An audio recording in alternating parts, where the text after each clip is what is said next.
بسم اللہ الرحمن الرحیم۔ سورۃ کوثر کو پڑھنے کے بے شمار حیران کن فوائد جان کر آپ کے رونگٹے کھڑے ہو جائیں گے اور آپ سورۃ کوثر کو روزانہ پڑھنا شروع کر دو گے۔ مکمل تفصیلات جاننے کے لیے ویڈیو کو آخر تک ضرور دیکھیے گا۔ ناظرین، یوں تو قرآن حکیم کا ایک ایک حرف اپنے اندر بے شمار فضیلتیں رکھتا ہے اور قرآن کریم کا ایک ایک نقطہ مقدس اور قابل احترام ہے، لیکن سورہ کوثر کی خصوصیات اپنے اندر بہت ہی زبردست انفرادیت رکھتی ہیں۔ اس سورت کا شان نزول یہ ہے کہ نبی کریم صلی اللہ علیہ وسلم کے کسی شہزادے کے انتقال پر ابو لہب، عقبہ بن معیط، عاص بن وائل وغیرہ دل آزار جملے کہنے لگے۔ کسی نے کہا محمد صلی اللہ علیہ وسلم کی جڑ کٹ گئی، کسی نے کہا کہ محمد صلی اللہ علیہ وآلہ وسلم کی بات نہ کرو، وہ تو ایسا آدمی ہے جس کی جڑ کٹی ہوئی ہے، اس کی کوئی نرینہ اولاد نہیں ہے، جب فوت ہوگا تو اس کا نام مٹ جائے گا۔ ان کفار کے جواب میں اللہ تعالیٰ نے اپنے پیارے نبی صلی اللہ علیہ وسلم کی تسلی کے لیے یہ سورت نازل فرمائی کہ اے حبیب، ان لوگوں کی باتوں پر رنجیدہ نہ ہو، بلکہ ہمارے فضل و کرم پر نظر رکھیں کہ ہم نے تمہیں بے شمار خوبیوں اور نعمتوں سے نوازا ہے، لہٰذا تم ان کے شکرانے میں نماز پڑھو اور قربانی کرو، اور جہاں تک تمہارے دشمنوں کا تعلق ہے تو انہی کی جڑ کٹی ہوئی ہے اور یہی ہر خیر سے محروم ہے۔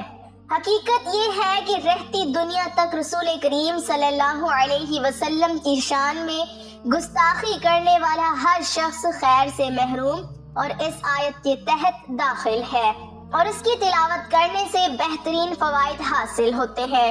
اگر آپ کو دشمنوں سے خوف کا احساس ہو تو قرآن پاک کی اس مختصر ترین سورت کی تلاوت کریں، اللہ تعالیٰ آپ کی حفاظت فرمائے گا۔ لہٰذا اس سورت کو پڑھنے کا فائدہ یہ ہے کہ دشمنوں سے اللہ تعالیٰ کی حفاظت ہو جائے گی۔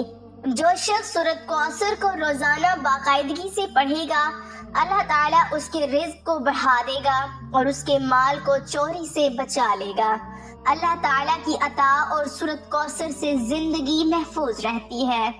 شادی کے لیے سورت کوثر کی تلاوت کرنے سے خیالات کو متاثر کرنے والی برکات پیدا ہوتی ہیں۔ محبت کی شادی میں بھی سورہ کوثر فائدہ مند ثابت ہوگی۔ ناظرین، جسم میں کسی بھی جگہ درد کی شکایت ہو تو روغن زیتون پر 41 مرتبہ سورۃ کوثر پڑھ کر دم کریں، اول و آخر 11 مرتبہ کوئی سا بھی درود شریف پڑھیں، پھر اس تیل کو روزانہ درد کی جگہ پر لگائیں اور ہلکی ہلکی مالش کریں۔ انشاءاللہ 1 ماہ کے اندر درد ٹھیک ہو جائے گا۔ میاں بیوی میں محبت کے لیے جو میاں بیوی ایک دوسرے سے جھگڑتے ہوں، ان کو سورۃ کوثر ایک بار پڑھ کر کسی میٹھی چیز پر دم کر کے دونوں کو کھلا دیں، انشاءاللہ دونوں میں محبت پیدا ہوگی۔ اگر لڑائیاں زیادہ ہوتی ہوں تو اس عمل کو 1 ماہ میں 4 مرتبہ ضرور کیجیے گا، رزق کی فراوانی کے لیے۔ اگر کوئی شخص رزق کی تنگی محسوس کرتا ہو تو اس کو چاہیے کہ نماز تہجد کے وقت تہجد سے فارغ ہونے کے بعد 41 مرتبہ سورۃ کوثر کی تلاوت کرے اور اول و آخر 11 مرتبہ کوئی سا بھی درود شریف پڑھ لے۔ اس عمل کو 40 دن تک جاری رکھیں، انشاءاللہ رزق میں خوب اضافہ ہوگا اور آمدنی میں بھی خوب خیر و برکت ہوگی۔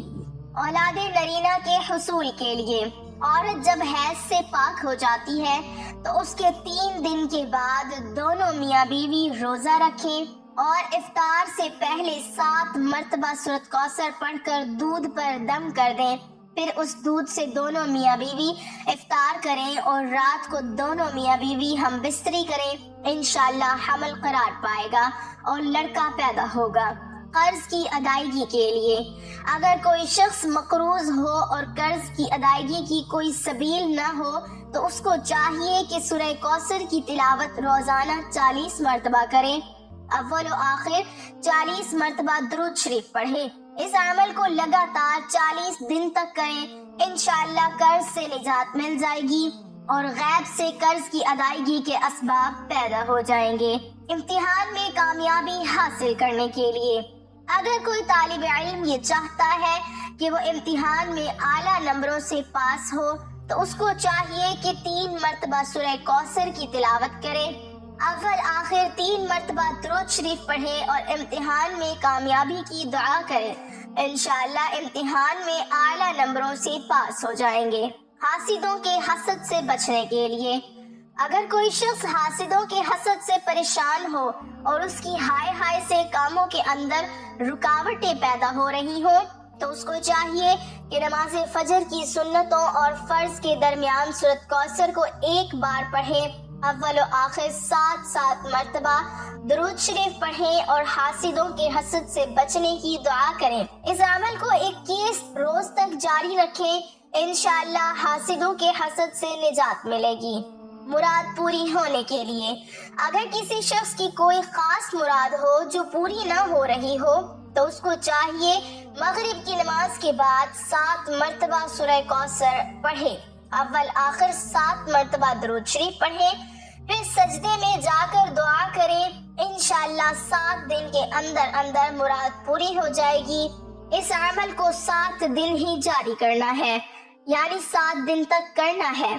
قید سے رہائی پانے کے لیے، اگر کوئی شخص ناحق گرفتار ہوا ہو اور اس کی ضمانت نہ ہو رہی ہو تو اس کو چاہیے کہ پیشی سے 7 دن پہلے یہ عمل کرے، ہر فرض نماز کے بعد 11 مرتبہ سورۃ کوثر پڑھے، ہر بار سورہ کوثر کی تلاوت کرے، اول اور آخر میں 11 مرتبہ درود شریف پڑھے، پھر اپنے دونوں ہاتھ پر دم کر کے دونوں ہاتھوں کو اپنے چہرے پر مل لیں اور اپنی رہائی کی دعا کریں، انشاءاللہ جلد رہائی نصیب ہوگی۔ روزمرہ کی زندگی میں ترقی کے لیے سورۃ کوثر کی 33 مرتبہ تلاوت کریں، انشاءاللہ آپ کے مسائل حل ہوں گے۔ صاحب مال اور صاحب وقار بننے کے لیے، اگر کوئی شخص صاحب مال اور صاحب وقار بننے کا خواہش مند ہو تو جمعہ کے دن نماز جمعہ سے فارغ ہونے کے بعد 2 رکعت نماز اس طرح پڑھیں کہ ہر رکعت میں سورہ فاتحہ کے بعد سورہ کوثر پڑھیں، انشاءاللہ اس عمل کو پابندی سے کریں، دولت بھی بڑھے گی اور عزت و وقار میں بھی زبردست اضافہ ہوگا۔ عہدے کی بحالی کے لیے، اگر کوئی شخص اپنے عہدے سے معزول ہو گیا ہو تو اس کو چاہیے کہ نماز فجر کے بعد اور نماز عشاء کے بعد 7 مرتبہ سورہ کوثر کی تلاوت کریں، اول و آخر 7 مرتبہ درود شریف پڑھیں اور اپنے عہدے کی بحالی کے لیے دعا کریں۔ لڑکی کی جلدی شادی کرنے کے لیے یا شادی نہ ہو رہی ہو تو، اگر کسی لڑکی کی شادی نہ ہوتی ہو اور اچھے رشتے نہ آتے ہوں تو لڑکی کو چاہیے کہ جمعہ کے دن عشاء کی نماز کے بعد 41 مرتبہ سورہ کوثر کی تلاوت کریں، اول و آخر 11 مرتبہ درود شریف پڑھیں اور اپنی شادی کی دعا کریں، انشاءاللہ اچھے رشتے آنا شروع ہو جائیں گے۔ اگر کسی شخص کو کسی خواہش کی ضرورت ہو تو سورہ کوثر کو باقاعدگی سے پڑھنا اس کی حاجت پوری کرنے کے لیے سب سے زیادہ فائدہ مند ہے۔ سورہ کوثر قرآن مجید کی مختصر ترین سورت ہے۔ اس سورت کو مسلمانوں میں خوشی اور تکمیل پیش کرنے کے لیے سمجھا جاتا ہے۔ اللہ تعالیٰ نے اسی طرح ایک مسلمان کا اپنے بنانے والے کے ساتھ جوڑنا بھی بیان کیا۔ دعا ہے کہ اللہ تعالیٰ میرا سنانا اور آپ کا سننا اپنی بارگاہ الہی میں قبول اور منظور فرمائے، آمین ثم آمین۔ ناظرین، کمنٹ باکس میں اللہ تعالیٰ کے 99 ناموں میں سے ایک نام ضرور ٹائپ کریں۔